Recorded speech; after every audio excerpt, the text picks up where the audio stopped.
నమస్కారం అండి. Doctor Sudheer Kumar, consultant orthopaedic and spine surgeon, Shravani hospitals, Kukatpally, Hyderabad. So recently ఒక యంగ్ పేషెంట్ ఫుట్ ఇంజరీతో మన దగ్గరికి రావడం జరిగింది. సో వర్క్ ప్లేస్లో ఎప్పుడైతే ఈ వెహికల్ వచ్చి రివర్స్ తీసుకునేటప్పుడు అతని కాళ్ళు స్ట్రక్ అయిపోయి క్రష్ అయిందనమాట. సో ఆ ప్రాసెస్లో అతనికి లాస్ట్ టో ఏదైతే చిన్న వేలు ఉంటుందో కాలుకి అది కంప్లీట్లీ ఫ్రాక్చర్ అయిపోయి జాయింట్ డిస్లొకేషన్ అయ్యి కండరాలు కూడా కట్ అయిపోయి మొత్తం ఫుల్ బ్లీడింగ్తో మన దగ్గరికి ఎమర్జెన్సీ రూమ్కి రావడం జరిగింది. సో ఇమీడియట్లీ మనం ప్రాబ్లం ఐడెంటిఫై చేసి ఫస్ట్ ఎయిడ్ ట్రీట్మెంట్గా వూండ్ వాష్ అండ్ ఇన్ఫెక్షన్ కాకుండా వూండ్ యాంటీబయాటిక్ స్టార్ట్ చేయడం జరిగింది.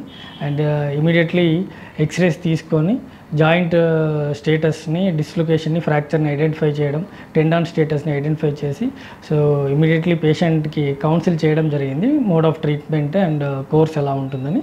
సో వన్స్ దెన్ అడ్మిట్ చేసుకొని మనము సర్జరీకి ప్రొసీడ్ అయ్యాము. సో సర్జరీ చేసేటప్పుడు టెండాన్ ఇంజరీని ఐసోలేట్ చేయడం జరిగింది.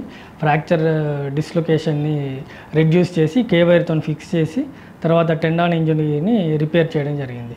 సో పేషెంట్ ఇమీడియట్గా రికవర్ అవ్వడానికి చాలా హై ఛాన్సెస్ ఉంటాయి ఇట్లా ఇమీడియట్గా సర్జరీకి టేకప్ చేసినప్పుడు.